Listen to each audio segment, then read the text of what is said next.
R protected. અને એટલા માટે આજે કન્સર્ન તમામ વિભાગોએ પોતપોતાના જે રૂલ્સ રેગ્યુલેશન હતા એની વાત કરી દીધી. પણ હવે વાત છે એના અમલીકરણની, અને એટલે મારે જે બે વાત કરી છે. મિત્રો, બાળક યુનિફોર્મ વગર આવે તો આપણે શું કરીએ? Strict action. પેરેન્ટ્સને બોલાવીએ, પેરેન્ટ્સ મીટિંગ હોય, એના રિઝલ્ટમાં કદાચ 2 માર્ક્સ ઓછા આવ્યા હોય તો પેલી શું કહેવાય, પીટીએમ, પેરેન્ટ્સ ટીચર મીટિંગની અંદર એનો ઉધડો લેવાય, વાલીને કહેવામાં આવે, શિક્ષક શ્રી ગંભીર થઈને બેઠા હોય, સ્કૂલમાં આનું ધ્યાન નથી વગેરે વગેરે. પણ એ જ બાળક જ્યારે હેલ્મેટ વગર આવે છે કે પોતાની મમ્મીની પાછળ ઊંધું બેસીને આવે છે સ્કૂટી ઉપર, ત્યારે આટલી ગંભીરતા કેમ નથી? એ કદાચ 2 માર્ક્સ પેપરમાં ઓછા આવે છે, એનો એની જિંદગીમાં મને નથી લાગતો કોઈ ફરક પડવાનો છે. તમને ખબર છે, અમને ખબર છે કે 10મા 12મા રિઝલ્ટનું કોઈ પૂછવાનું નથી અહીંયા પહોંચ્યા પછી. પણ એ 2 માર્ક્સ ઓછા આવે એની ગંભીરતા જો આટલી બધી લઈએ છે, તો એ બાળક એના મમ્મી પપ્પાની પાછળ બેસીને આવે છે, મમ્મી રોંગ સાઈડ થી ચલાવીને આવે છે, બાળક ઊંધું બેઠેલું છે, 3 છોકરા બેસાડેલા છે, અને આપણે એક શબ્દ સુદ્ધા નથી બોલતા. તો આપણે ગુરુ છીએ કે નહીં? મૂલ્ય ઘડતરની આપણે વાત કરતા હોઈએ, સંસ્કાર ઘડતરની વાત કરતા હોઈએ, તો એ જવાબદારી શાળાની સંચાલકોની છે કે નહીં? આપણે એવું કહીને હાથ ઉપર કરી શકીએ છીએ કે ભાઈ શાળાના ગેટની બહાર અમારી જવાબદારી નથી, પણ એ આપણી નૈતિક ફરજમાં આવે છે. મિત્રો, રૂલ્સ ને રેગ્યુલેશન્સ જે છે ને, એ માત્ર 1% લોકો માટે છે. એ એવા કે જેને વારંવાર કહેવા છતાં નથી સુધરવાના એના માટે. બાકી 99% દેશના લોકો પોતાની નૈતિક ફરજ સમજીને ચાલી રહ્યા છે ને, એનાથી જ આ દેશ ચાલે છે. અમદાવાદ સિટીની ઓલમોસ્ટ 80 લાખની પોપ્યુલેશનની સામે આપણી પાસે 15,000 જ પોલીસ છે. પણ એ 15,000 પોલીસ માત્ર 15,000 માણસો માટે છે, જે એવા કે જે વારંવાર કાયદાના નિયમોનો ભંગ કરે છે. બાકીના માણસો પોતાની નૈતિક ફરજના ભાગરૂપે ચાલે છે. એને ખબર છે ચોરી ના કરે, એને ખબર છે મારામારી ના કરે, એને ખબર છે કે બીજાના ઘરમાં કીધા વગર ના ઘૂસી જવાય, અને એટલે કાયદો પડાય છે. તો આપણી એ નૈતિક ફરજના ભાગરૂપે જ આપણને એ પણ ખબર હોવી જોઈએ કે રોડ પર કઈ રીતે ચાલે.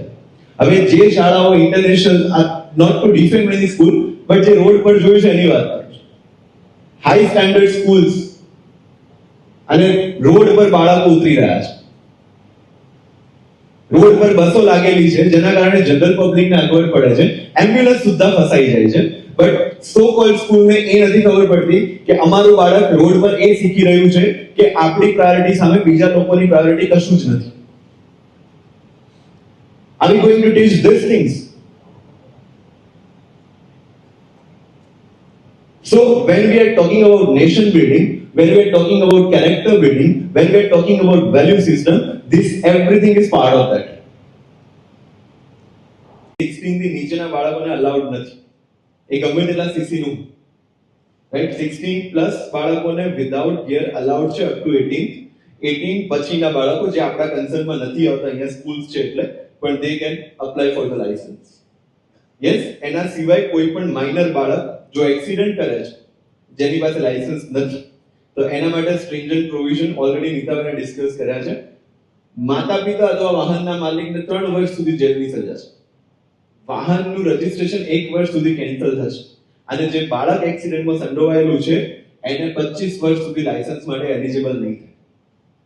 ઓલરેડી આપણે અમદાવાદ સિટીની અંદર 20 જેટલી એફઆઈઆર આવી થઈ ચૂકી છે, જેમાં પેરેન્ટ્સ પર ગુનો દાખલ થયો છે.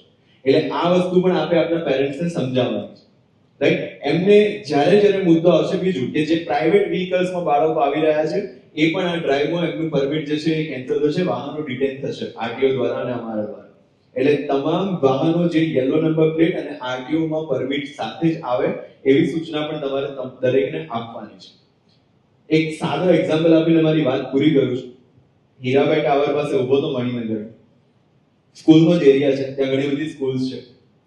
ઘણી બધી માતાઓ, બહેનો, ભાઈઓ એમના બાળકોને લઈને નીકળતા.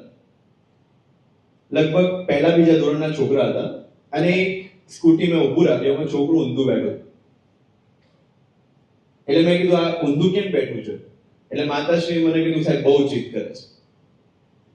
બાળક છે તો જીદ તો કરશે, એ પૂરી કરવી ન કરવી તમારા હાથમાં છે.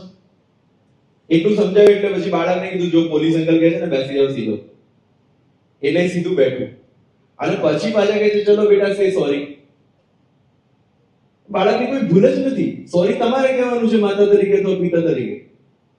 એને ક્યાં ખબર છે કે હું ઊંધું બેસીશ તો ખાડો આવશે તો મારા પગને સપોર્ટ નહીં મળે ને કદાચ હું પડી જઈશ. બીજું, બાળકની સાથે આપણે યુનિફોર્મ ફરજિયાત કરીએ છીએ, આઈડી કાર્ડ ફરજિયાત કરીએ છીએ, તો આપણે હેલ્મેટ ફરજિયાત ના કરી શકીએ?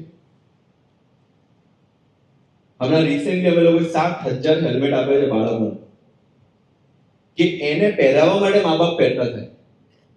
અને બીજું કે હાલથી એને પહેરવાની આદત પડશે ને તો કદાચ ભવિષ્યમાં અમારે આવી ડ્રાઈવ નહીં કરવી પડે.